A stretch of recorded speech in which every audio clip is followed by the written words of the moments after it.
अब अगला कवि हमारे बीच में है इसी धरती के लाल मुकेश कुमार। सुनिए मुकेश कुमार जी से।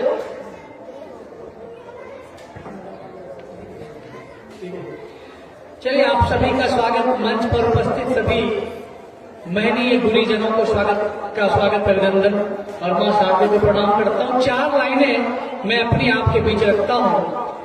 मोहब्बत नहीं करना चाहिए, क्यों नहीं करना चाहिए, बस आपको मैं इस लाइन के साथ जोड़ूंगा और उसमें एक हमारा पंच लाइन है, गलत बात है, आपको वो पकड़ना है। फिर जब आप वो पकड़ेंगे हमारे साथ तो आपको और मजा आएगा और कविता का जो असली यात्रा है आप वहां से कर पाएंगे।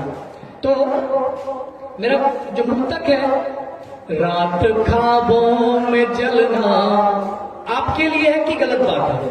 क्योंकि आप किसी की याद में जग करके किसी को अपना जीवन दे करके नहीं बना सकते हैं, इस बात को ध्यान रखिए। किसी को अपना बनाना है तो उसके लिए आपको मेहनत करना होगा, आपको हिम्मत से लड़ना होगा, अपनी जिंदगी से जूझना होगा। जब आप अपनी मुकाम को पालेंगे तो जिसको अपना बनना चाहते हो खुद बन जाएगा। इसीलिए जो रात जग करके अपने आप को बर्बाद कर रहे हैं उसमें मेहनत करिए। तो मैंने कहा रात ख्वाबों में जगना गलत बात है।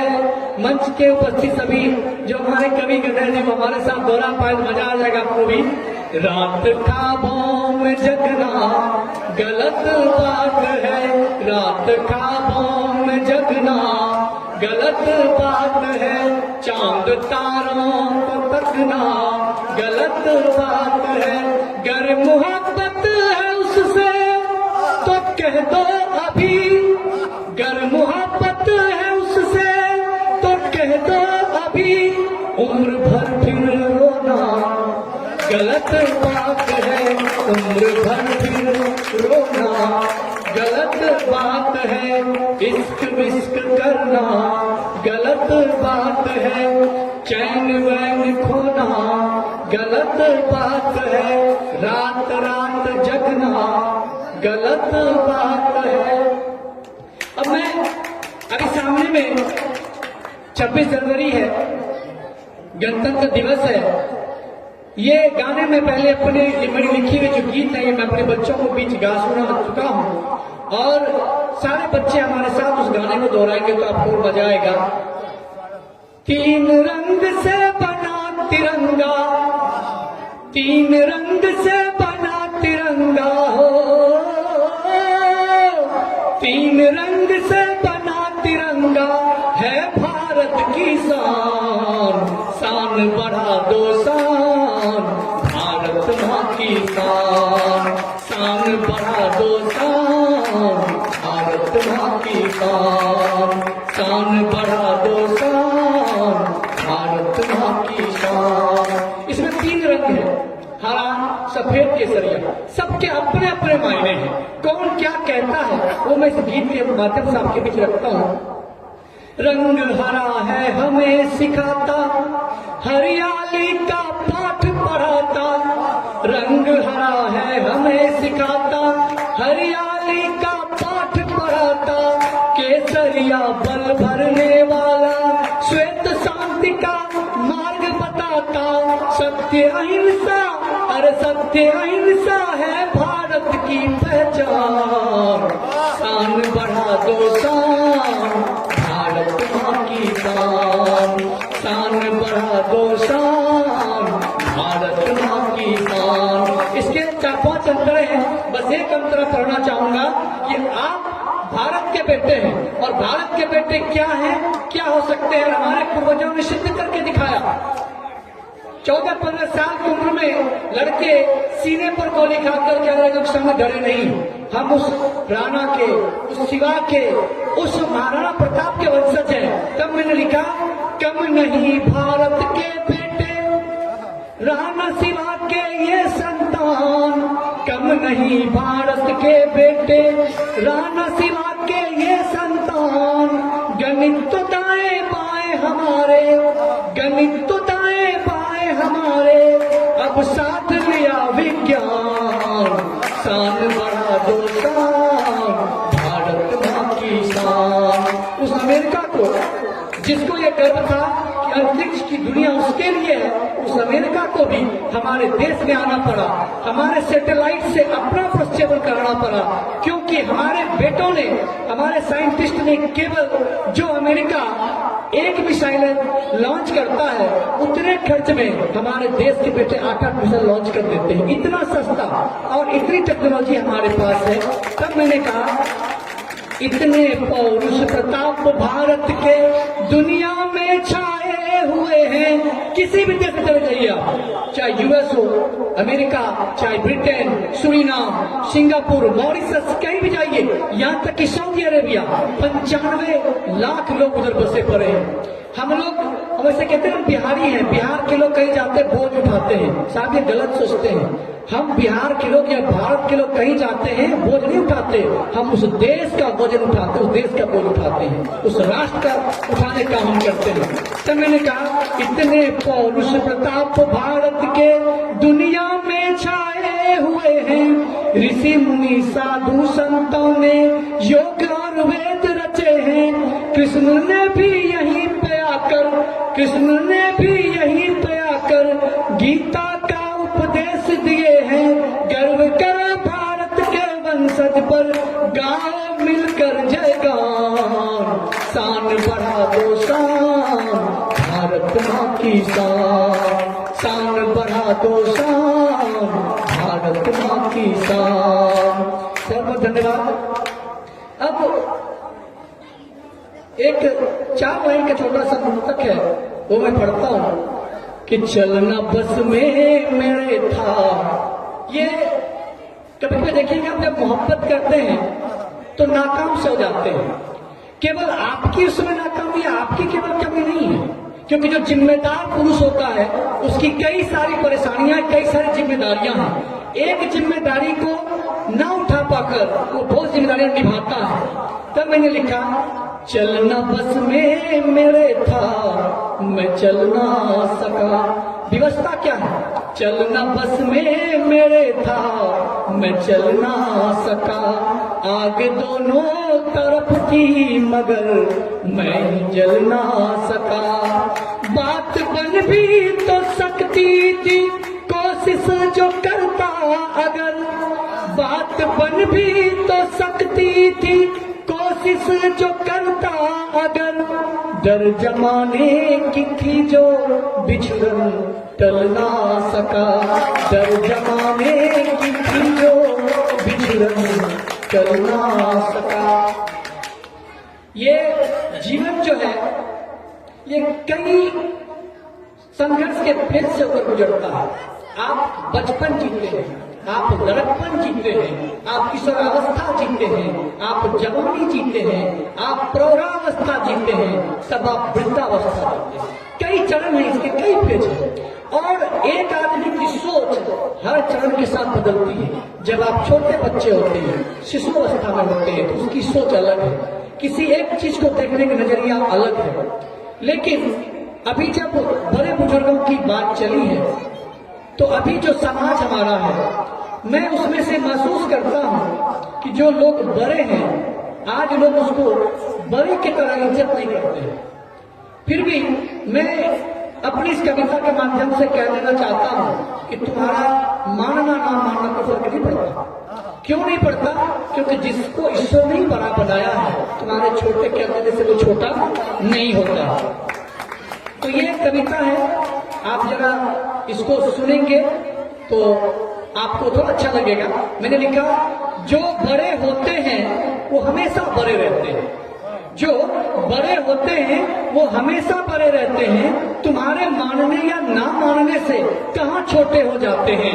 जो बड़े होते हैं वो हमेशा बड़े होते हैं। अभी जिस पेड़ की ऊंचाई ज्यादा होती है उस पेड़ को ज्यादा धूप वर्षा सहना पड़ता है। तब मैंने कहा कि जिस पेड़ की ऊंचाई जितनी ज्यादा होती है वो कष्ट भी उतना ही ज्यादा सहते हैं। जो बड़े होते हैं वो हमेशा बड़े होते हैं। नदियां उछल फांद कर शोर मचाती है। देखिए, आप बाढ़ जब आती है, बाढ़ विभीषिका देखिए, अपने आसपास गांव को बहा के चला जाता है, लेकिन समंदर के पास जो बसे हुए लोग हैं उस समंदर के किनारे पर देखिए, उस सामने जाकर के कहता बीच का आनंद ले रहे हैं। ये फर्क है समंदर की गहराई और नदी के छिछलापन होने में। छिछलापन क्या, जिसमें गहराई कम हो। तो मैंने लिखा नदियां उछल फांद कर शोर मचाती है, जिसमें जितना ज्यादा गहराई होते हैं वो उतना ही शांत रहते हैं। समंदर की लहरों के तपेरे किनारों को कितना चोट पहुंचाती है, चोट सहकर भी लहरों को मर्यादा में रहना सिखाती है। पर किनारे की धैर्य को समझो, उप नहीं करते हैं, जो बड़े होते हैं वो हमेशा बड़े होते हैं। बस एक और 4 लाइन के गीत पढ़ता हूं, फिर मैं आवाज दूंगा जयंत शर्मा जी को। ये जो पति पत्नी के बीच के झगड़े होते हैं वो झगड़े होते नहीं है, बस दिन भर के झगड़े होते हैं, शाम होते फिर वो सब ठीक हो जाता है। तब मैंने लिखा है रिश्ता तेरा रिश्ता मेरा बनते बिगड़ते हैं रोज। कुछ नहीं है, ये बेकार की चीजें हैं। रोज झगड़ना है फिर रोज मेल मिलाप हो जाना है। रिश्ता तेरा रिश्ता मेरा बनते बिगड़ते हैं रोज। अच्छी भली जिंदगी है फिर भी झगड़ते हैं रोज। अब झगड़ा होगा तो मनाना भी होगा, तो मनाने का अंदाज क्या है वो सुनिए। मीठी सी वो तेरी बत्तियां संग में काटे थे जो रतियां, बाहों का वो तकिया तेरा अधरों पर वो चुंबन मेरा। तेरी चूड़ी तेरी पायल तेरी चूड़ी तेरी पायल खन खन खनकते हैं रोज। अच्छी भली जिंदगी है फिर भी झगड़ते हैं रोज। एक और अंतरा इसका पढ़ता हूं। जुल्फों के वो तेरे साए अधरों से जो चुंबन पाए, मादकता को देख के तेरा चढ़ता यौवन उस पर मेरा। गेसू तेरी गजरा तेरा गेसू तेरी गजरा तेरा गम गम गमकते हैं रोज। अच्छी भली जिंदगी है फिर भी झगड़ते हैं रोज। अच्छी भली जिंदगी है फिर भी झगड़ते हैं रोज। बहुत बहुत धन्यवाद, आपने हमें सुना और इस प्यार के लिए, इस सम्मान के लिए और जो हमारे सम्मान में आपने ताली बजाया इसके लिए आपको दिल से धन्यवाद देता हूं, शुक्रिया कहता हूं। अभी मैं चाहता हूं कि जयंत शर्मा जी आए, लेकिन उसके पहले मैं आपको 4 लाइनें और सुनाता हूं। कृष्ण, देखिए क्या है ना कि जब आप लेखक होते हैं, कवि होते हैं, तो आपके अंदर में लालसा होती है, एक लोभ हो जाता है। वैसे कहते हैं कि क्या लोभ है, पाप से कारण है। लोभ पाप का कारण है कहता भी नहीं, लेकिन जब बात ज्ञान की हो, जब बात शब्दों की हो, वो शब्द छुपा करके रखनी नहीं चाहिए। तो बस एक आपको छोटा सा गीत सुनाता हूँ, थीम समझ लीजिए क्या है। एक कल्पना है, कभी आपने कृष्ण भगवान का झगड़ा नहीं देखा होगा, लेकिन मैंने कल्पना किया जब छोटा भाई है, जब छोटे बच्चे हैं, तो भाई में झगड़ा होते ही। तो झगड़ा किसका सबसे बढ़िया हो सकता है दुनिया में? तो कृष्ण और बलराम का। तब मैंने वहां से कुछ कल्पना किया और लिखा। अब देखिए झगड़ा हो गया है कृष्ण और बलराम में। कृष्ण अपने भाई को, जो चालाक है, चंचल है, तेज बुद्धि का है, वो कैसे उसको बेवकूफ बनाने का प्रयास करता है, वो मैंने लिखा। कह दो दाऊं, क्योंकि उसके भाई ने कहा है कि तुम्हारी शिकायत मैं बाबा से करूंगा, नंद से करूंगा, नंद बाबा से करूंगा। अभी उसको अब ना कहे कृष्ण अपने बाबा से, तो कृष्ण क्या चाल चलते हैं। तो मैंने लिखा, कह दो दाऊं है जो भी कहना, कह दो दाऊं है जो भी कहना, है छोटों का सुनना रीत यहाँ। प्रेम प्रकृति है मुझ में दाऊं, कह दोगे तब भी झगड़ा नहीं होगा, प्रेम ही होगा। प्रेम प्रकृति है मुझ में दाऊं, अब भी है मुझको तुमसे प्रीत यहाँ। कह दो दाऊं है जो भी कहना, है छोटों का सुनना रीत यहाँ। देखिए धमकी, गर प्रेम को तू ना माने तो ठुकरा कर कह दो बातें झूठी तुम। मैया ने भेजी गैया चरावन है ये सच, इस सच को भी कह दो झूठी तुम। कृष्ण की समस्या क्या होती थी? केवल एक समस्या उसका, जब भी घर से बाहर निकलेगा तो लोग आके शिकायत करते मेरा माखन खा गया, मेरा मटकी फोड़ दिया, ये इसकी ज्यादा घटना होता था।